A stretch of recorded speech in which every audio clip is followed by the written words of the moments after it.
good evening, and welcome to Tea Time.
Hey everybody, welcome to Tea Time. I'm so glad you're joining me tonight. It is Monday, May 11th. I'm going to talk about my weekend real quick and then get to my guest. Friday, I was in Jersey because I did a PSA commercial. It was a PSA skin cancer commercial. There we are. We're outside all day at Monmouth University. It was a great shoot. And this was really near and dear to my heart because I'm actually a skin cancer survivor. So it was a great day. Met a lot of great people. That's Carlos sitting right next to me to the right. Shout out to Carlos and everybody on set. It was a great day. And I want to thank my cousin Michael Capello for letting me stay at his house in Manalapan so I could just roll out of bed and be on set in a half an hour. Saturday, we're going to put up pick B, please. Happy birthday to Killer Joe from the Killer Joe band, Joe Ferraro. Today's actually his birthday, but Saturday we went to Prost and his band played in Garden City and we celebrated his birthday. And then the next pick, we have Mark the Animal Mendoza from Twisted Sister got up and played bass with Joe and the rest of the band, and it was just a fun, nice night. We all sang happy birthday to Joe. So happy birthday, Joe, because today is your birthday. Thank you. And then yesterday was Mother's Day, and there's my mom. Mom flew in yesterday, actually from West Palm, Florida, and my sister picked her up and took her straight to my brother's house in Massapequa. So it was the familia, and we had a wonderful day yesterday. And there's my daughter, Valerie, and myself. And yeah, so it was a great day with family. I hope everyone had a great Mother's Day. And we got to put up pick F because if you haven't seen It's Love Bro, if you haven't seen It's Love Bro yet, it's on Amazon Prime. It's a romantic comedy, and I'm in it, and I'm funny, and the movie's funny. So when you get a chance, watch it and enjoy. Let me know what you think of it. Okay, thanks. All right, I can't wait to get to my guest. Okay. So wait, this man has done everything. There's like nothing this man hasn't done. He does everything. I mean, his resume is so impressive. He's a writer. He's a director. He's an editor. He's a cinematographer. He's done acting. He's done special effects. I mean, he's done everything you could think of, really. I mean, there's really nothing that you haven't done yet that I know about. No, and I can lift a Volkswagen over my head. Rob Graydon's here. Hi, Rob. Hi, thank you so much for having me. And I'm so grateful we can do it now because I think for a while we've been really trying to get us together on the show. We were I'm glad for we're a able while. to make it happen. But like I always say, life's about timing. Yep. And now's the right time. And and I know what you do because there's been movies that I've worked on where you've been behind the scenes on them, editing or doing cinematography. But then when I really got down to the meat and bones, I really like diving into, your career. I'm like, holy crap. I mean, you've done a lot of stuff and it's so eclectic. Like, from documentaries and commercials and films and videos, and it's impressive. So I want everyone to get to know you. Originally not born here, my friend. No. Originally born in Jamaica? I was born in Jamaica. I came here when I was 3 years old. Really? Yeah. And you landed in Queens originally? Yes, in Cambria Heights, Queens. Yes. Yeah, and we were there for a little bit. Then my parents got divorced, and then I moved to Jamaica, Queens, Queens with my dad, and my little sister moved to Houston, Texas with my mom. Really? Yeah. Wow. And you went to Archbishop Malloy Went High to Archbishop School, Malloy High right? School. And that was in Briarwood, That was Queens. in Briarwood, back when it was an all-boys school. Yes. So, yes. And then what were you into when you were in high school? Like, were you into the arts? Were you into theater? Were you into sports? So I always loved movies and things like that, but it actually wasn't until extracurricular day on my freshman year of Malloy that I went to these different things, and I realized that there was a thing called the Science Fiction Club. Oh. And I was like, oh, there are other people that like this besides me? Because I thought I was a weirdo because the previous school I was in, you get bullied for things like that. So I went to that, and I went to the Science Fiction Club, and they made movies, and they talked about science fiction, and they were all nerds like me. And so that's kind of, I think, where I realized, oh, this is the thing that I can actually do. Right. Versus just, work in a job somewhere. Yeah. And wish I did it. Right. I remember my dad was a jazz musician. Really? Yes, he was a saxophone player. But when he came to America, he felt that he had to sort of give all it up to raise a family. And my dad would come home at nights, and his eyes would be wet, not from crying, but he was just so tired. His eyes would puff. He was an accountant. Yeah. And he would talk to me. Even when I was little, he would say, never get a day job, never sit behind a desk. He said, do what you want to do and be what you love. Yeah, do what you love. So it doesn't feel like a job. So it never feels like a job. And I took that to heart because I could see how much it broke him that he never continued being kind of like he gave up what he loved. Yeah. And never returned to it later never returned on in life. to it. My grandmother, his mother, was a. Okay, I'm going to go into this whole thing. That's good. I love it. Because this is a nature versus nurture thing. Okay. Yeah. So my dad was a musician. My grandmother in Jamaica was a band leader, a big band leader. She was the only woman big band leader to ever come out of the island of Jamaica. Her parents were in the circus. They were, the Ringling Brothers, Barnum and Bailey Circus. They used to be 3 separate companies. My great-grandparents were in the Bailey Circus. They were trapeze artists. That's actually how they died. Oh my God. One of them died because they worked without nets back then. Oh man. And my kids are now actors and filmmakers. Yes, they so are. Is that something that's in the blood? You're talking like 5 generations. Yeah, is that something that's in the blood? I believe it's in the DNA. Yeah. I absolutely do. Wow, that's incredible though. Really. And here's another fun fact. Yes. And which my son just found out recently, just put 2 things together. Yeah. So my great-grandparents would have been trapeze artists in the 30s. Right. 20s, 30s. Yeah. Right? And they were the Flying Graydons. Wow. So that was right about the time that Bill Finger and Bob Kane created Batman. Robin was Dick Grayson, and his family were the Flying Graysons, and they were in the Haley Circus. So I'm almost positive that someone saw a poster or they went to the circus and they saw this. Wow. So I think I can't prove it. I think I remember you telling me this story when we went to Al's book signing, and I'm like, that's a great story. Yeah. Really, it's crazy. Can't prove it, but it's the coincidences are very, very close. So this science fiction class in school. Yeah.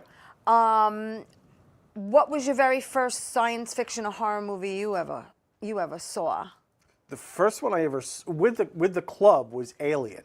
Alien. We actually went on a school trip. School trip, not a school trip, but like the moderator was like a guy. He was a teacher, but he was probably like 20, so he was cool. Straight out of school. Yeah, and it was the 80s, so he like smoked with us, and you know what I mean. Everything he should be doing now. Right. But he took us to see Alien in the city. He drove us in the city to see Alien. Yeah.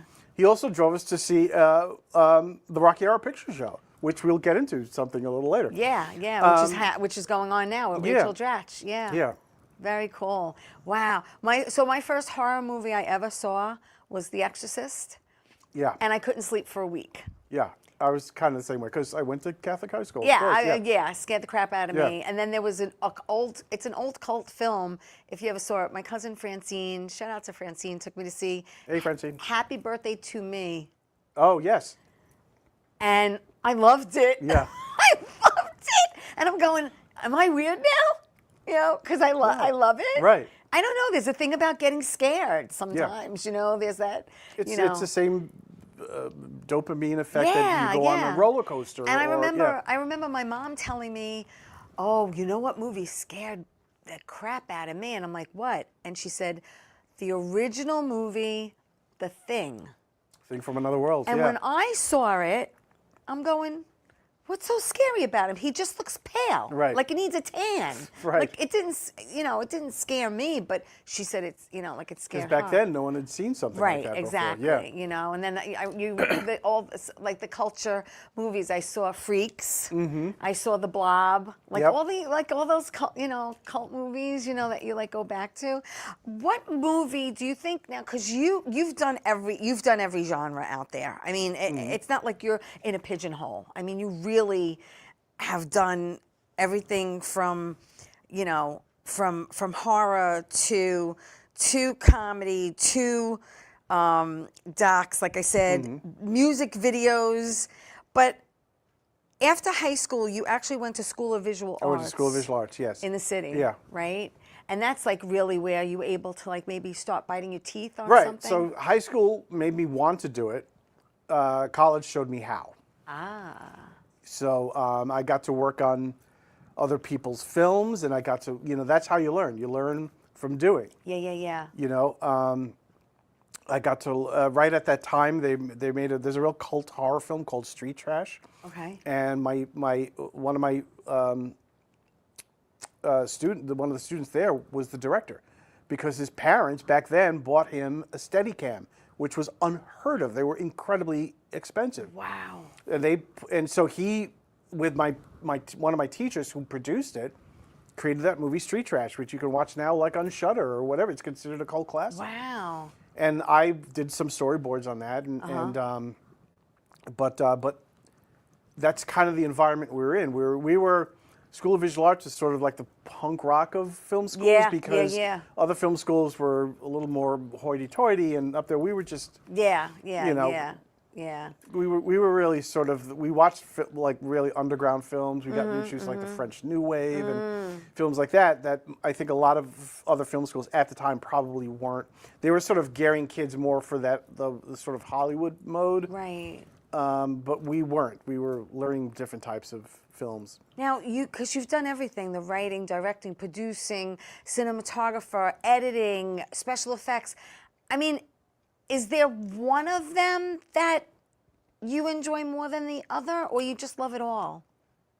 I generally love directing. Okay. Editing is something I like to think I'm proficient at and really good at. Yeah. I really love doing visual effects. I do a lot of, as we were talking before the show, I used to do a lot of those law commercials, have you broken a hip and taken the drug so and so? I used to say that one of the things I typed more than anything in any particular job was, you may be entitled to compensation. Because they were all graphics, they were all visual effects. And with the visual effects, I did a lot of what's known as invisible effects, removing, changing signs or removing, and even animation. You got into animation too. I mean, it blows me away. But I want to know: is it true? Hello, that you got to know your audience by doing stand-up comedy? Yes. Oh yeah. I did not know this. Yeah, I started stand-up in 1986. Wow. The only reason I know that was the same year the Mets were in the World Series. Yes, they won. And it's the kind of thing you don't forget, October. because when was the last time that happened? You don't forget, no. So, yeah. And, I started... So what made you get into stand-up? Film. I was supposed to do a thesis film, and I didn't know what to do it on. And at the time, I worked in a movie theater, and one of the other ushers, a gentleman by the name of Steve Strangio, Oh, Steve. You know I know Steve, Steve, of course. Yeah. Shout out to Steve. We were both ushers in a movie theater, and he said, well, why don't you, I didn't know what to do my thesis film on. And he said, why don't you do it on stand-up? And I realized, oh, nobody else was doing that. So I said, you know, let me go to these clubs and see what it's like. And I realized I got to know a lot of the comics, and I then was like, all right, you know what, let me see what it's like to be on stage, so at least I can know what it's like to make films. And where was the first time you were on Governor's stage? Comedy Shop. Okay. And I just got addicted to it. Okay. So I did it from 1986 to 2001. You know, this is wild. I started with Kevin James. I started with... yeah, I have a list here. You worked with Jon Stewart. Yes. Ray Romano, Yes. Kevin James, Jeff Foxworthy, Dennis Leary, Uh-huh. Dice Clay, just to name a few. Yeah. Well, how did you get those? Where did those come from? Listen, I do my homework I know. here. But my question is because I started in the early 90s doing stand-up. I did it for a while, and then I stopped because I had my daughter in 97. And then I returned back to stand-up 10 years ago. Wow. Yeah, and the acting. But, you know, I do more acting than stand-up these days, which is fine by me. But that blows my mind that you did that. Oh, I mean, it's wild. Yeah, I got addicted. I was on the road for a long time. That is so cool. Yeah. And you said you get to know your audience. Yeah, so I think the things, and this is actually what helped me with editing and directing and things like that, is when you're doing comedy, you immediately know right away what's working and what's not. Oh, absolutely. Immediately. Yes. And I also, at that time, was doing a lot of music videos. So those two things taught me how to pretty much edit in my head while I'm directing. Wow. And how to tell a story visually, how to get rid of excess, things that aren't necessary. Because when you're doing music videos, sometimes you have as little as 8 or 9 frames to push the story along visually to something else. Right. You know, because it's constantly blah, blah, blah, blah, blah. Yeah. And so those are the two things that really taught me how to film, how to edit, how to direct sometimes, and you know. That's wild. Yeah. I think it's wild. Speaking about videos, because you did a lot of commercials and you did videos. You actually did Britney Spears' Greatest Hits, My Prerogative, right? I didn't direct that. I worked on the DVD. Yeah, you worked on it. I did a lot of the visual effects on the DVD. Which is cool. Yeah. Hello. I mean, you know. Yeah, I also did all the visual effects for it, and it's very difficult to say nowadays, but I worked on Trapped in the Closet for, you know who. Yes. And that whole giant opening that was famous for a long time and people parodied, that was my effect. I did that. That's wild. Yeah. Well, let's start out in 1989, shall we? Okay, shall we? Yes. 1989. The year was 1989. 1989. Batman was coming out in the summer movies. You did a movie called Bad Blood with Linda Blair. Yes. Steve Strangio and I did it. Did you both do it? And you played a party host. Yeah, we had. I had. How much fun is that? I don't even think we had lines, but we were there. We were like front and center a lot of times. That's so cool. Yeah, Linda Blair really? and the with Linda Blair from The Exorcist. Yeah. Hello. Oh my God. We saw her maybe twice. Yeah. The lead actor, was a porn star. I cannot remember his name, and I didn't write that down. Yeah. So and we were at like we were at like a wedding. It was a wedding. And Steve and I were hosts or something. And it was a very long time ago. Wow. I just remember it was very That's very wild. hot. No, it's so cool. Let's go to 2003. 2003, you did what's called Yin Yang Twins, which was actually a music video. Were you the visual designer on that? I was the visual designer on I built the DVD. Oh, you did? Yeah, okay. It was Yin Yang Twins' first DVD. Wow. Yeah. So there was another director, Martin Lins, who directed a lot of their videos. Yeah. And then I built all the menus and all that sort of stuff for them. All right, 2004, Fangoria, Blood Drive. Fangoria, Blood Drive. You were the editor and director for that, right? So I went to high school with a gentleman by the name of Tony Timpone. Okay. Tony, at that time, was the editor of Fangoria. Also, kids, if you want to live your dreams, because I remember from the time he was in high school, he always was like, I'm going to work at Fangoria. I'm going to be an editor at Fangoria. Right. And that's what he did. Wow. And so I had an opportunity to work with a label called Koch Entertainment. Mm-hmm. They were looking for content, and I sort of put those two things together. And so that the Fangoria Blood Drive came from all of that. And basically it was kind of like a film festival. It was a whole bunch of winners of people who send in their shorts made it to this DVD. Right. But the DVD had these great extras where they would interview people, and so they flew us out to LA where I interviewed Clive Barker, who is the author of Hellraiser, and Yes. at the time he was doing Abarat, the second Abarat book. Yeah. And so that he literally owned two mansions back next to each other. Okay. He bought one mansion from Robert Culp. Right. If you know who Robert Culp is. Yeah. No, I Spy for you kids Yeah, out yeah. you third graders out there know who Yeah. Robert Culp is. And one he lived in, and one was filled to the rim with his paintings. Wow. And so we got to watch. We were the first people ever to videotape him paint. Well, you did the Artist Passion, which was a video. That was it. That's it. Yeah. Yeah, the Artist Passion. Wow. Abarat. Yeah. That's incredible.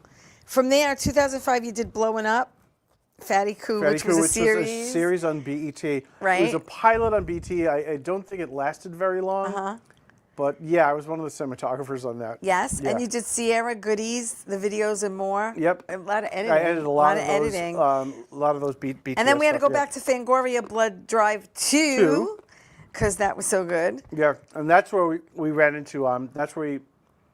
The first one we went to. We interviewed Clive Barker. Yeah. And we toured the Stan Winston studio. Now, Stan Winston is the person who created the dinosaurs, the live-action dinosaurs from Jurassic Park and Terminator. And, at the time they were doing Constantine. So they were huge studios. We got to interview them, interview the Vampire, all of those movies. So this time out, we got to go to, with Fangoria 2, we got to go to K&B Studios. Nice. Who were the guys who did Land of the Dead. K&B Studios, which we're going to put up pick Z, please, the last pick, because that's Greg. Greg Nicotero, right? Yeah. And Howard. And Howard Berger. There they are. That's us. There you go. Yeah. And they did Kill Bill. Kill Bill. And they did Dances with the Wolves, right? Yeah. They did tons and tons of. They're still active today. That's amazing. Greg is he's not the showrunner, but he pretty much ran things, over at The Walking Dead. Yeah. That's so cool. Yeah. And then you did Trapped in the Closet, chapters 1 and 2, also visual. Right, the visual effects. Yeah. 2006, you did Howard Stern on Demand. You did one episode. Editing? I edited. So there were. Was it High Pitched Derek? I forgot who it was. Made this video that he interviewed Howard and all these different people. Yeah. And he and I worked together, cutting it together, and he gave me a credit. It was funny. One day that just popped up on my IMDb. Hey, that's I was like, cool. yeah. Why not? Yeah. In the same year, 2006, you did. You have to say it for me. Yeah. I'm not saying. Satyagraha. Say it again. Satyagraha. Satyagraha. Right. Okay. Agraha. It was a doc, a video doc, correct? And it was 100 years of nonviolence. Right. You directed it, you produced it, you edited it, and you also wrote it, correct? Yeah. And this chronicled the 100 years between Gandhi's first use of nonviolent protests. So that was September 11th in 1906. Yeah. And then the 5th anniversary of the World Trade Center. Yeah. In 2006, 9/11, 2006. And it was also screened at the Regal Cinema at Ground Zero. At Ground Zero, yeah. And I think that's the only time that's ever been done there. Maybe, yeah. It was for the 5th anniversary, yeah. I mean, that's some honor. Yeah, it was an insane.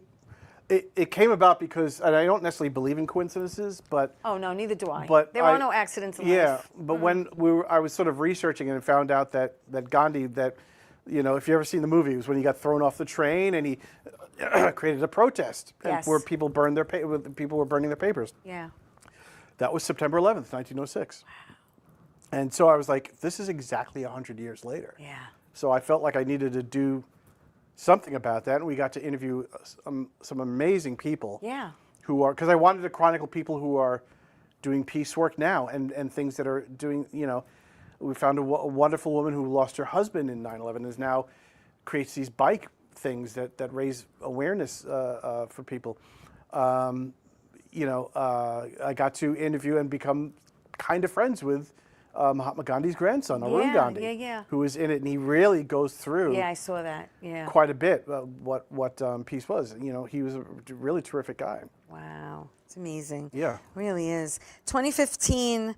There's stuff between this. Yes, we talked about that gap. Yeah. You did Creation, the abbreviated version, which was a short. You did editing. Yeah. You did in 2016. And I was Jesus in that too. I played Were Jesus. You? Yes. I don't have a pic of that. Aw, man. It's Screechin's Greetings was a TV movie you did. No, that was a. Was that something else? It was a spec commercial. Oh, okay. Yeah, for someone that I was a cinematographer. And then for that. pick I, if we could put up I, because you did Father, and Yes. you were the editor, writer, and director of that. Yes. And that's your son. That's my son Jacob. There you go. Because, Yeah. like you said, both your sons are in the business. They're in the business from the time they were little. Amazing. Yeah. Thank you. And then you did Confident, which was a short. Which Confidant, is editor. Yes. Then you did Duncan the Skunk and Big Costume Trunk. Duncan the Skunk, which is my friend Michael Kirk Lane. Yeah. And he and a bunch of people created a pilot. Yeah. Which I don't know what the deal is with it right now. I'm hoping we'll find a home. Right. I was a cinematographer on that, and I edited it as well. Yeah. And that was a lot of the same puppeteers from Sesame who chipped in for that. Alan Morocco, who plays Alan in Sesame Street, who runs the store, directed it. And let's talk about Sesame Street. Yeah. Let's talk about Sesame Street. So I want to know, can you tell me how to get to Sesame Street? How do I get there? I know how you got. How did you get there? It's an interesting thing that happened. So I did a whole bunch of puppet related content for a company called No Strings International. Okay. And what they do is they create awareness videos through puppets, with puppets. Yes. For at-risk parts of the world. Yes. So let's say, for example, the first one I did was for landmine awareness in Afghanistan. Yes. Because thanks to us and the Russians, there are more landmines in Afghanistan than there are people. What? So the kind of thing so what you would have to teach your child, like, don't cross between two cars. Wow. You would have to teach your child there that if you're walking down the street and you see a cow that's been blown up, you have to stop what you're doing and you have to walk back in the footsteps that you came in. Wow. Because those are the safe, those are the safe steps. Yeah. And so they created a whole bunch of things for people around the world. Gender safety in Africa and AIDS in Africa. Earthquake survival from Haiti after the big earthquake was there. Places in Madagascar, places in Indonesia, because Indonesia is just constant earthquakes and tsunamis and things like that. We have some pics. So let's put up pic N, please. Because I love Grover. Oh. I love it. I love these pics. We're just going to keep, Well, that's Super Grover. I'm sorry, Super Grover. I love Grover, but I also love Super Grover. All right. So and if you notice, you never see the two of them in the same room. This is true. Okay. And then the next one, of course, is Oscar. Yes. It's ironic that Oscar You is look kind of grouchy hugging him. and he looks relatively happy, which is funny. Doesn't he? And then the next one, P. Yep. Is Ernie, and I That's love Ernie. PBS because I do. And Q. That's Ernie and Bert and a goat, a sheep rather, And then we're gonna go back to now regular Grover. Right. That's actually on Sesame Street. Yeah. That's so cool. Yeah. And then S. This is, I think, That was a pilot called Sammy the Snail. Okay. Which we shot in was it Vermont? Or New Hampshire. I think we shot in New Hampshire. And I think the last one, T, is the one of the things that you were talking about. One of the that is other Anti-Panda. countries. Yes. Yeah, that was from China. Yeah. It's roughly the same company that did it. And so But they're all, New York is not a big, giant place for puppeteers. I mean, they're, you know, and so a lot of the puppeteers that were on those projects work at Sesame Street. Yeah. And how did you land? And so tell me how you landed it was going through a time, I think, when they were looking for new directors and things like that. Okay. And I just got an email one day from someone, one of the producers, and said, "Oh yeah, you know, a lot of the puppeteers recommended that you, if you come in, really, would you be interested in directing a couple of shorts?" Yeah. And so I said, "Well, I'm not in the DGA." So they said that's not a problem because what's happening now. It's right at the time they were building up their social media presence and YouTube. Right. And YouTube, fortunately, at the time and still now, is not considered broadcast. So I don't have to be when shooting there. Right. So I don't shoot on Sesame Street itself because you'd have to be in the DGA to shoot on the street. Right. But there are workarounds because they have a giant green screen studio in Lincoln Center. Yeah. And that's where I work. Okay. Yeah. And so I worked there, and I Yeah. did a bunch of videos there, which I'm really, really proud of. And, Yeah. I don't know if I don't think there are a lot of directors who just get asked, you know. Yeah, I was going to say I don't think that's the norm. Yeah, so I felt very honored by that and grateful. I mean, it's Yeah. nothing but gratitude for me with that. Yeah. Or the fact that those puppeteers thought enough of me to you know to recommend me. That's a great story. Are you kidding me? I haven't been back for a little while because I'm guessing it's because of the whole Netflix Warner Brothers shakeup and them trying to settle back in. But I'm hoping to go back very soon. I hope you do too. That's so much fun. Yeah, it's nothing but fun when you're there. It really is. Yeah. Yeah. I mean, you wake up and you're like, I can't wait to get to Sesame Street. Oh yeah. So cool. From the time you walk in, it's just a lot of fun. Cool. Yeah. All right, listen, we're going to take a quick break. Don't go away because there's a lot more to talk about with Rob when we come back after this. We'll be back.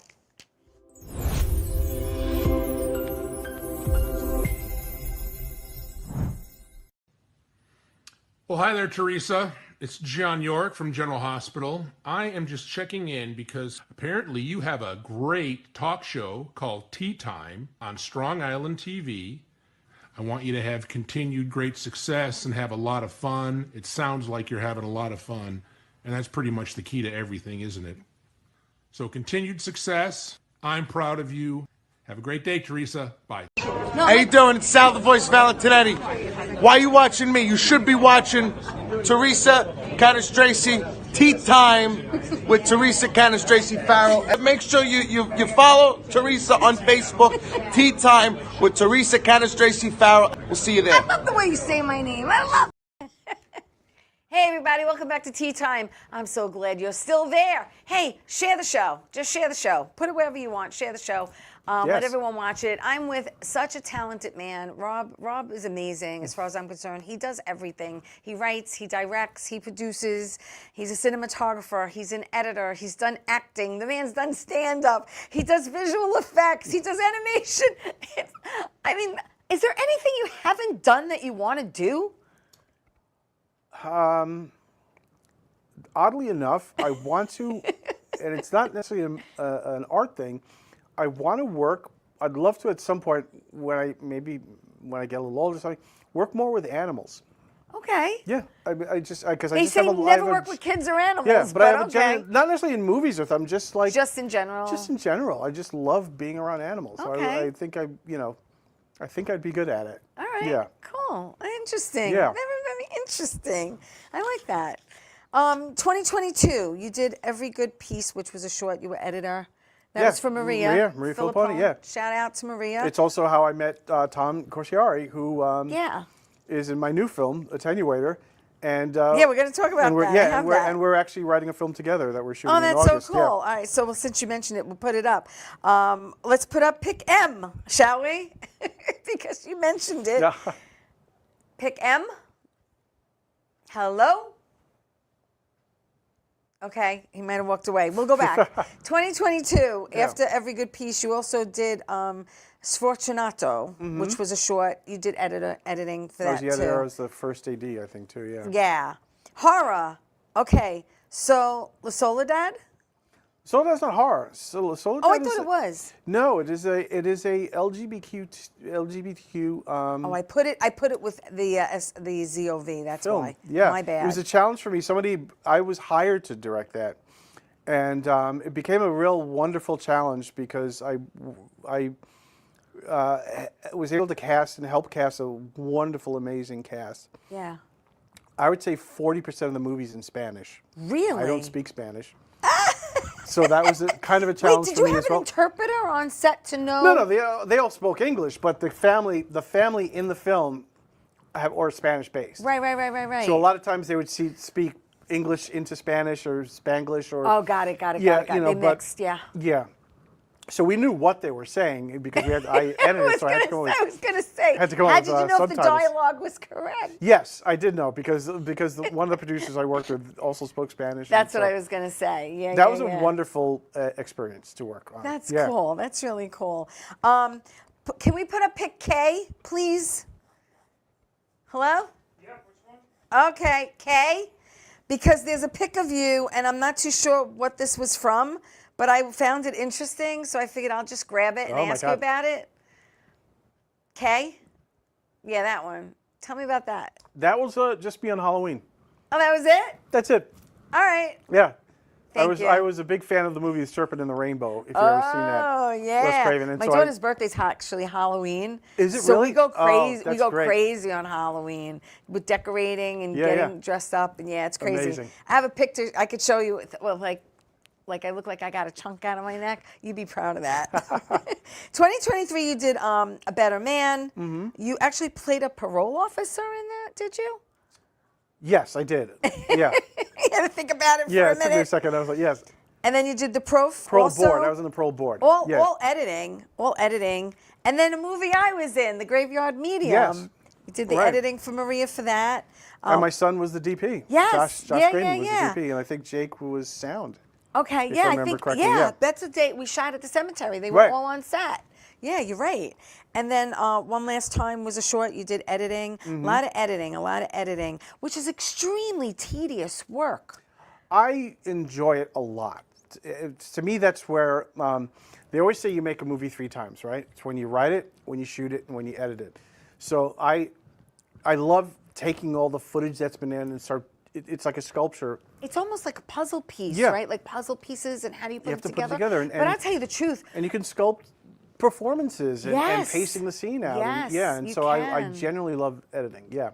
Yeah, but it is an art form. I mean, it really is an art form because editing can really make or break. Oh, absolutely.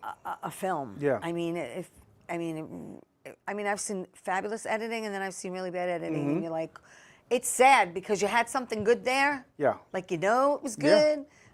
Yeah. It didn't turn out that way. And the opposite can be the truth. You know, you can have something that, you may not have the greatest footage or you may not have the best performances. Yeah. But you can, if you stick with it and find that spine, you can you can actually create something really good out of it. You did something called The Mansion, which was a short. That was a short, That was with Ernest. Yes. And you did The Lonely Road to Nowhere. Right. Cinematographer. Yeah. Big Bad CGI Monsters, visual effects. Big Bad CGI Monsters. Tell me that. There's a gentleman by the name of Dustin Ferguson who lives in L.A.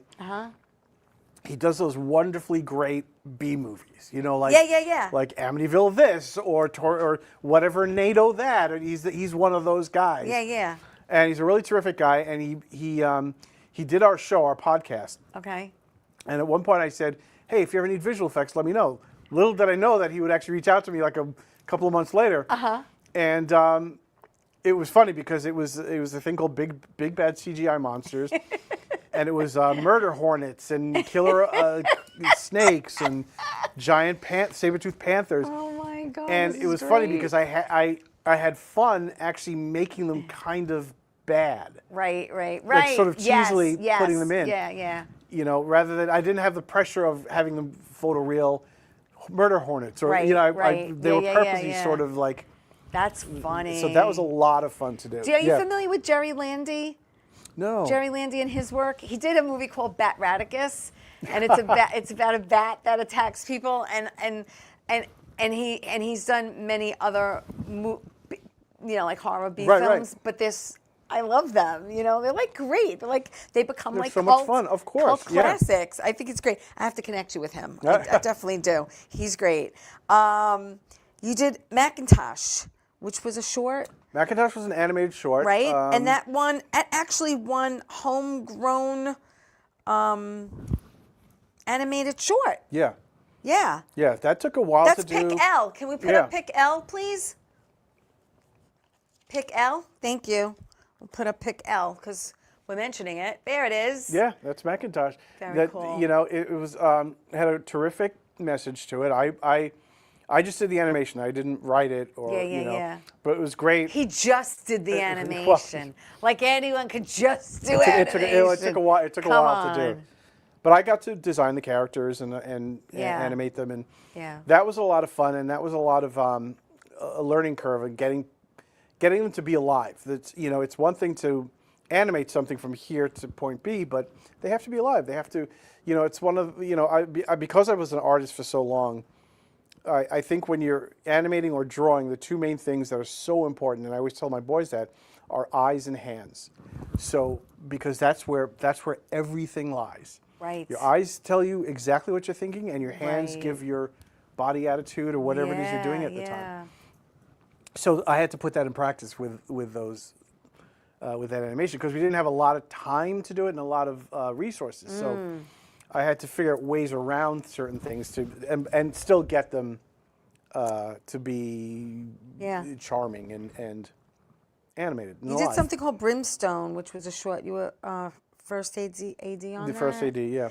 And then now we're getting into 2026, people. You did Welcome to Bellevue.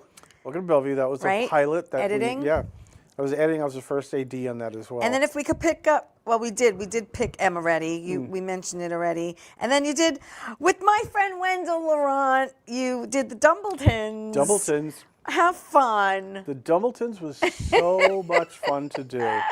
I was the first AD and editor on that as well. I actually like being the first AD and an editor on a project because you're both the good cop and the bad cop at the same time. Yeah, I was going to say that. Because on set, you're like, okay, we don't have time for that shot. But the editor, you sometimes go, we need another shot for this. Yeah. And so I think it's a good combination if you're both the first AD and editor. Yeah. To be on a set, at least a short film. It's like you're not fighting yourself. Right, yeah. But that was so much fun to do. And Wendell and I are going to be working on other projects, which I can't talk about right now. Well, we're going to put, all right. We'll talk about that later. We can put a Pick W because you actually, he is an award-winning filmmaker and won that beautiful award. Yeah. Which is nice. It's nice to be, It's nice to get recognized for your work. It is nice to get recognized. I was actually... Particularly festivals that are run by your peers. Well, that's the whole thing. That's I think, I mean, but I have to say, I mean, I was nominated for Best Female Comedic Performance, and I was just so elated and thrilled that, like you said, from your peers. Yes. Yeah. I mean, it didn't matter if I won or won or didn't win, but it was like, oh my God, someone really kind of liked what I did, and I think that's what keeps us going, right? I mean, because this is a crazy industry, as you know.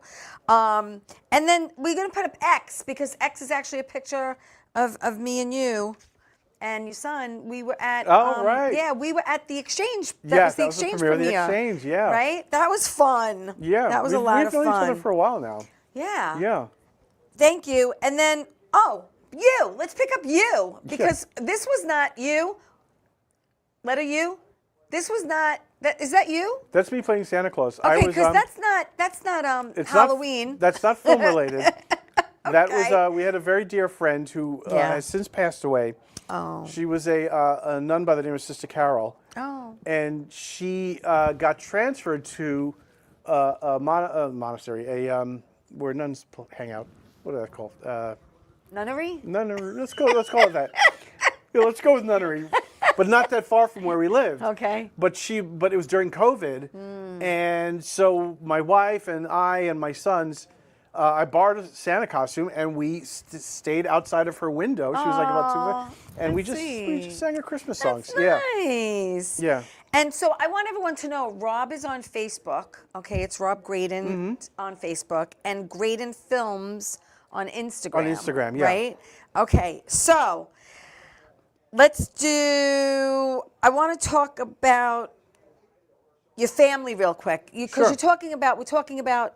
You know, we talked about the boys, but if you could put a pick why, because you have a beautiful family. I do. Your wife Liz, and then you have Josh. I don't know where I fit in that because. And Jacob. Yeah. And what's crazy is that Jacob and I just did a film together for Michael, and he plays my son. Yes.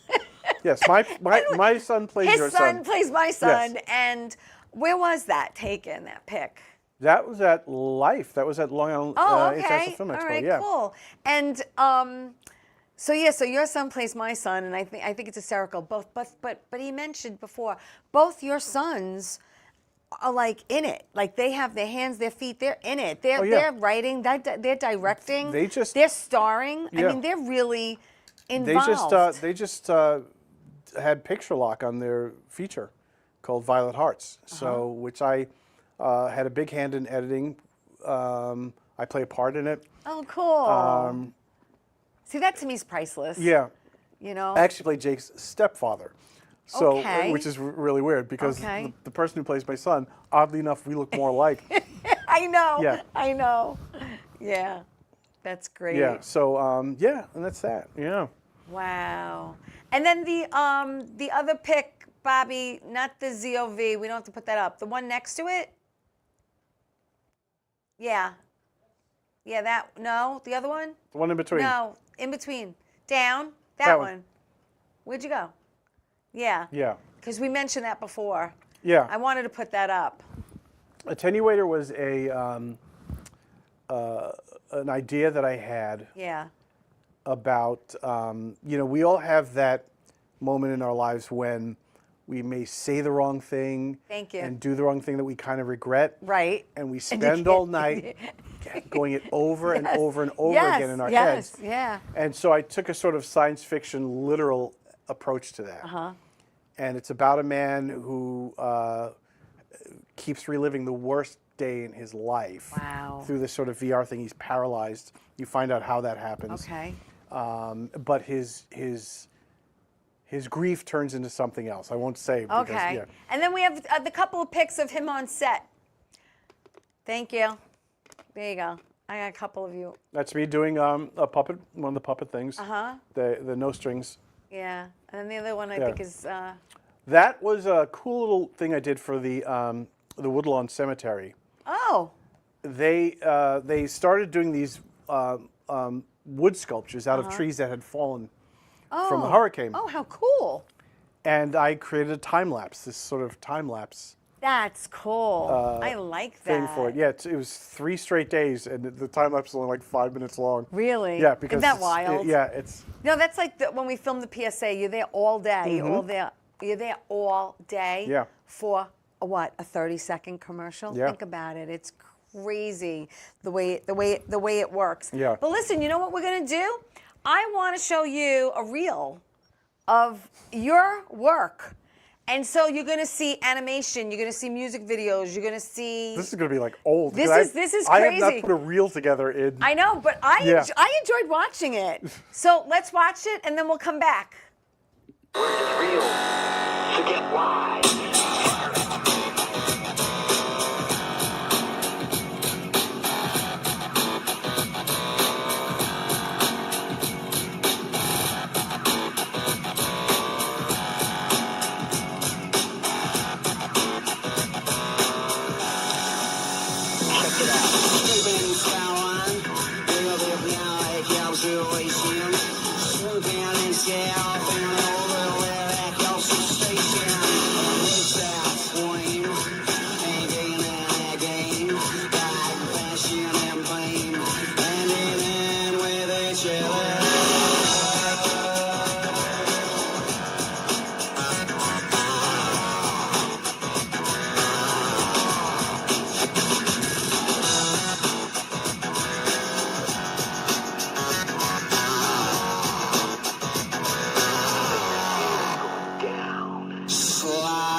Check it out.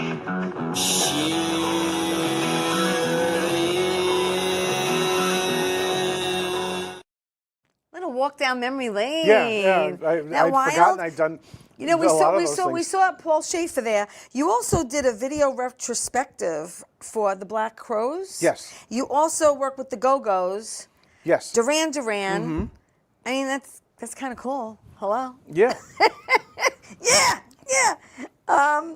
Yeah, a lot of content that was like with the Black Crowes, it was shown at their concert. Right, which is so cool. Yeah. So let's talk about this Thursday. What's going? Oh wait, podcast. Yeah. You did do a podcast with your wife Liz. Yes. Which you Yeah. might revisit. At some point, you might revisit we have in the to future. We have to bring it back because we had so much fun doing it. Okay, Yeah. we got that. Thank you. And then now you're doing one called the Stabby Road. The Stabby Road podcast. Yes. So tell me about that and actually what's going on this Thursday. So the Stabby Road podcasts are basically 4 generations of horror fans, and we watch 4 generations of horror movie with the same theme. Right. And then we talk about them. Right. So, for example, if there's Vampire Month, I would take a movie that from my generation that was a vampire film. Right. TJ Kiss would take one from his. Right. My son Josh would take one from his. Right. And Sonia Harcourt would take one from hers. Okay. Not in that order. Josh would be the youngest. Yeah. But and we would talk about on our episodes. Lately, particularly this year, we started getting into live shows. So, in February we did My Bloody Valentine, a live show at Necromantic Brewing Company. Okay. And we had such a great time, and they actually had a wonderful time that we decided that we are going to kick off the summer for them this Thursday at the Necromantic Brewing Company with the Rocky Horror Picture Show. Cool. So we're showing the Rocky Horror Picture Show. We want people to come in with costumes and cosplay. Oh my God! So wait, so that's this Thursday. This Thursday, there are vendors, there are gift baskets, there are prizes, there are trivia giveaways. It's going to be an incredibly fun night. And say where it is again. It is the Necromantic It is the Necromantic Brewing Company. Brew Company. Okay. At 753 Main Street in Farmingdale. There you go. Yeah. Main Street, Farmingdale. Yeah. All right. That's this Thursday, and the doors, and admission is free, by the way. Ooh. Admission is free, and the doors open at 7:30. There you go. Yeah. 7:30 p.m. I'm writing it all down. Yeah. And we'll make sure we post it. That thank you. That way people know about it. I mean, listen, I'm just so thrilled that we were able to do this. Oh, yeah, of course. And I know that you are working on other projects. And also, if you want to see Attenuator, yes. this Saturday, if you live in Jersey, we are going to be at Smodcastle, which is the Kevin Smith's Theater. Yes. For the First Contact Sci-Fi Film Festival as well. Very cool. We are nominated for 3. We were nominated for 3 awards, including Best Editing. Of course. And thanks to our mutual friend Jen Feldy, Best Makeup. And that'll be at the 555 block Nice. 6 p.m. block on May 16th, which is a Saturday. Nice. So that's exciting. Yeah. A lot of stuff this week, actually. Yeah. That's great. Listen, we're out of time. See how fast that went? Oh my God. Hey, listen, I want to thank you again for coming in. Of course. I want to thank everyone for watching Tea Time and supporting me. I appreciate you. And thank you for doing the show, because you get to see people you don't normally would know or see. And so I appreciate it. I try to get a wide variety of people, newbies, veterans, everybody to come on. But listen, again, thank you again for watching Tea Time, supporting me. I will see you next week. And remember, tell everyone you love them. Ciao.